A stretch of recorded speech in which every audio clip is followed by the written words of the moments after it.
Okay, welcome. Hey, I'm Robert Oakley. If we're just meeting for the first time, obviously our friends and clients all know us and have seen me before, but I did want to introduce one of the most important members or aspects of our team. I was thinking about how to introduce you, Angela. I think it's kind of like the Wizard of Oz. You're like the man behind the curtain that nobody sees, the brains behind the operation. So I wanted to give people a chance to get to know who you were, so that if you're calling or emailing, they can put a face with the name. Absolutely. My goal is to make sure that our clients we exceed their expectations. And so, I just can't do everything as much as I feel like I can or want to. And, the realization came a long time ago that we had to have someone who could really watch over everything behind the scenes and keep me pointing in the right direction. And more importantly, handling all the legal aspects and compliance issues and being there to coordinate the big picture. So I can focus on sales and marketing, getting either finding homes for buyers or getting our sellers' homes sold without having to be slowed down with the paperwork and all the legal stuff. So I wanted to take a chance to introduce you. Obviously, you're Angela Peak. You want to give people your little elevator speech and what your background is and what you do and how you help the whole transaction from beginning to end. Sure, absolutely. Well, thank you. I'm excited to meet all of your raving fans, I'm sure, and friends. Again, Angela Peak, and I am a transaction manager. A lot of people, when I tell them that, they have no idea what I'm talking about. But whenever I come across somebody in the real estate industry, they know exactly what I do.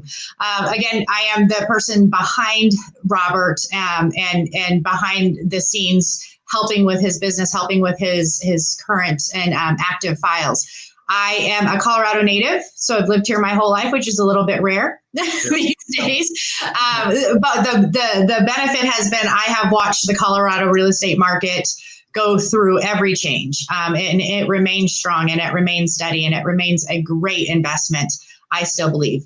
I have a background in commercial construction lending, community bank lending. Years ago.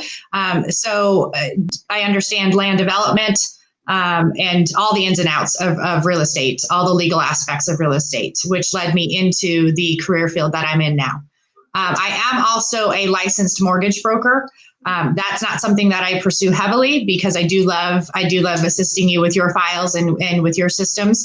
But that experience, I do stay on top of what's going on in the mortgage world, which is super important right now, with all of the changes that have come into place. And maybe we can talk about later how that can help benefit your clients. Yeah, absolutely. It's interesting you said that because I just had a listing appointment today with a prospective client, and one of his concerns, he was 40 years in the mortgage industry. One of his concerns was working with somebody who knew what to look out for with the buyers, and knew when they made the offer what their real qualifications were, that they weren't just giving a lender's letter. And I don't think people realize how important what your knowledge is to our total process, because we get lots of offers, we get lots of lender approval letters, but knowing what that actually means is a big step. So maybe you could clarify so people understand the difference between pre-approval and all those things that you would recognize. Absolutely. So, being in the mortgage industry and being a local mortgage lender, we often see people who tend to go with the online lender. Or somebody who's quick and easy. And then they'll say, I submitted an application online and I've gotten approval. And a lot of those online lenders will actually send what they consider a pre-approval letter. The rest of us lenders out there know that that's what a pre-qualification is. So a pre-qualification is basically somebody taking your verbal employment information, your income, your employment history, and what you believe your credit score is at and what your debt to income ratio is at, and verbally saying, oh yeah, sure, well, you make $10,000 a month, yes, you can be approved for X number of dollars for a purchase. And then what ends up happening is that gets that buyer excited, and they believe that they can actually qualify for that. And then as they move forward and go under contract and go through the actual loan application process and underwriting, they realize that all of a sudden, once credit is reviewed, once assets are reviewed, I can't afford that. And so what a true lender will do or at least it's been my practice, is that I take clients through the full loan application at the beginning. I do a credit review and take a look at assets and incomes and liabilities. I do gather employment information and income information so I can verify that that those numbers are true and correct. And then beyond that, I can look into all the different programs that are available out there. A lot of people are familiar with FHA, conventional, or a VA loan.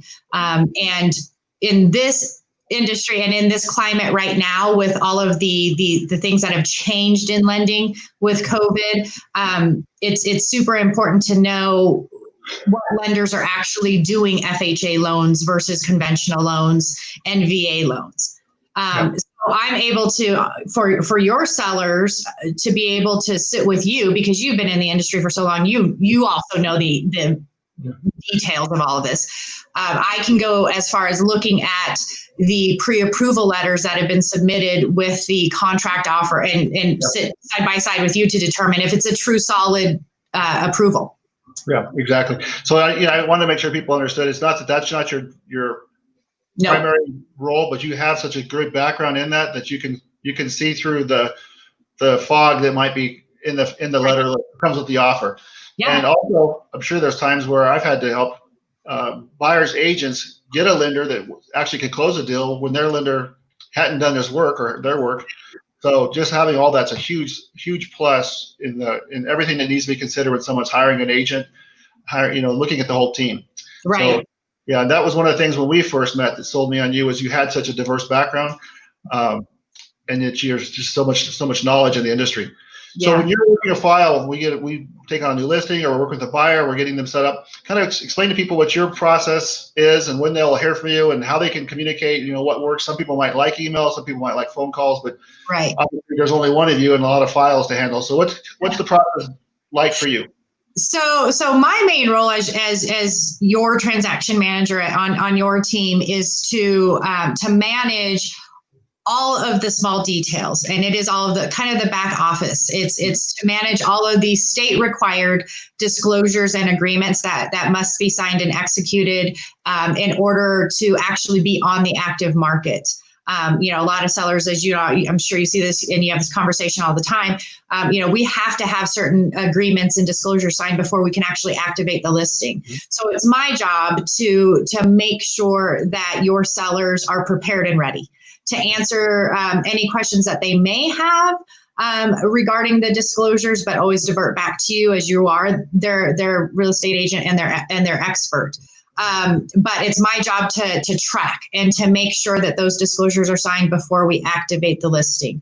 I also help coordinate scheduling the photography for you and coordinating with your sellers and their schedules to make sure everybody aligns properly and that we're making the process as easy for them as possible.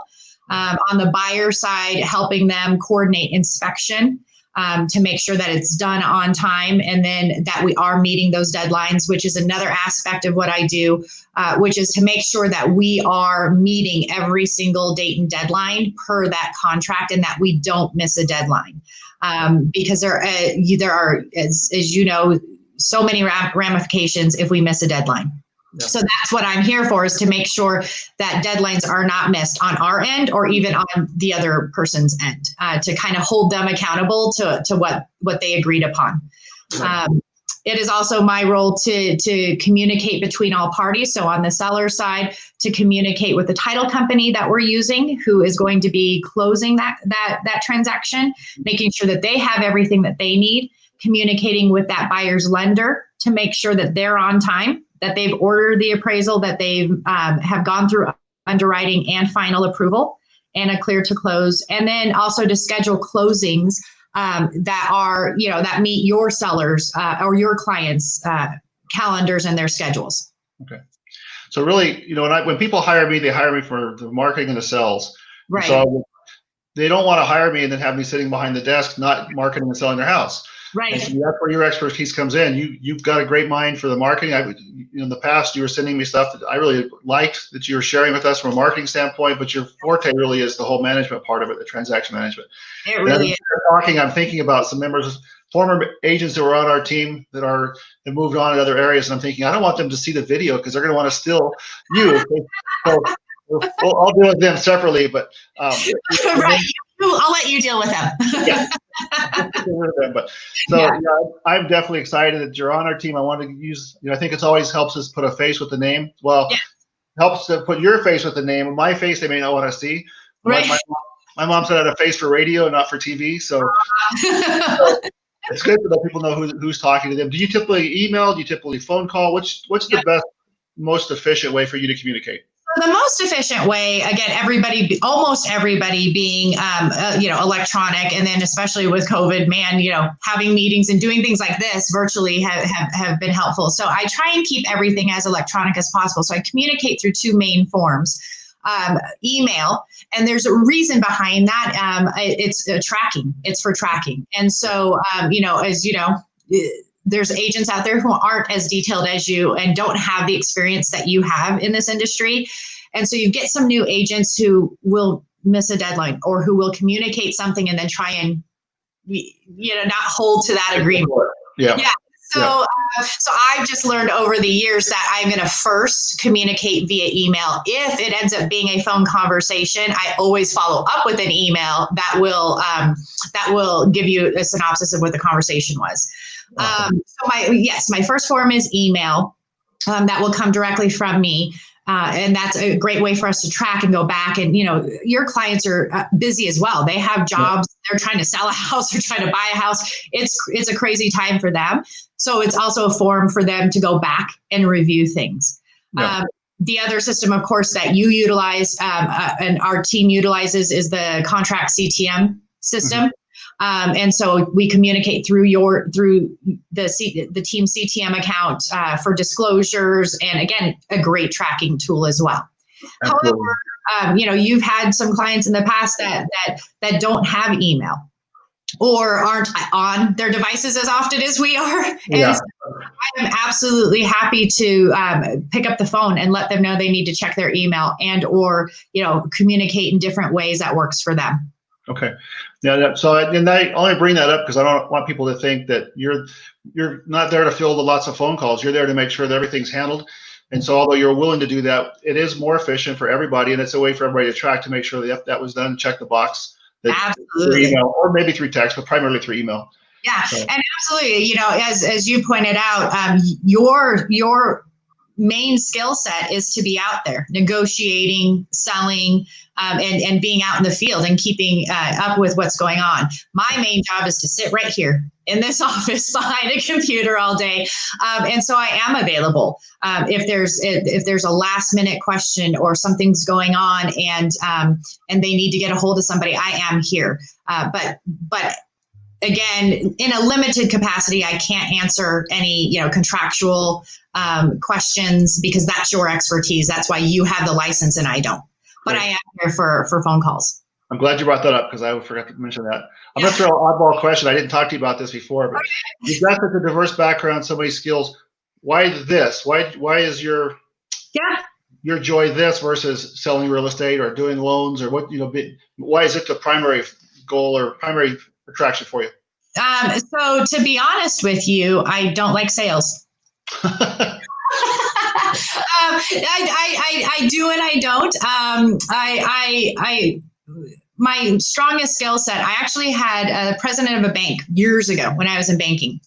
Had lunch with him one day and I said, what am I really good at? What do you see? And he says, you can just organize everything and just make it happen. You have an operational mindset. And so I find a lot of joy in SOPs, in processes, in systems, and that's what I really enjoy. I enjoy being that support to you and helping you grow your business. I have found that I can come up with great marketing ideas and tools for you to utilize for your business, and I love seeing your business grow and being a piece and a part of that. But without the pressure of having to be out there doing what you're so good at doing. There are two different worlds. And my business coach, that's one of the first things they say is, you can be operations. So It's really hard to be operations, sales, marketing, do all the pieces and do all of them well. And I know personally, I get bogged down. I get excited to go out there and start marketing a property, but I got to go. If I had to go back and spend hours like you're doing, all the tedious stuff, Right. then it takes me out of that routine and out of that cycle that I want to stay in. So I really appreciate you taking a few minutes out. I don't want to keep you any longer. We mainly want to be able to introduce you through the video to all of our clients and customers now and in the future, and let people know who you are. And you're okay with me sharing it with everybody? Absolutely. Yes, absolutely. I'm part of the team, and I'm excited to be part of the team. I appreciate you bringing me on, and I'm excited to take care of your clients. Well, I'm glad to have you, and I know everybody else will too as they get to meet you and talk to you, or nothing else, email with you. But at least they know who you are. So thank you for joining me, and we'll get out of your hair so you can go back to work, and we'll close some more transactions. All right. Sounds great to me. Have a great day. Thanks, you too. Bye. Bye.